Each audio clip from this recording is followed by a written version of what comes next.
Napuno ng putik sa Barangay Muning sa Baras, Catanduanes dahil sa pagguho ng lupa na dulot ng walang tigil na pag-uulan simula pa nitong Sabado, August 30.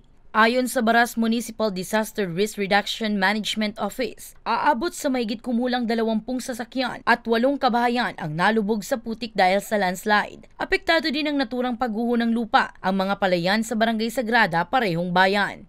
Record, ito po ay yung pangatlo ng pangyayari na nagkaroon ng ganitong mudslide. Pero ito po kasi yung kahapon, yun po yung pinakamakapal yung naging epekto nito dun sa kalsada. Dahil dito, pansamantalang naantala ang biyahe papasok at palabas ng lugar. Agad naman na nagsagawa ng clearing operation ng LGU Baras.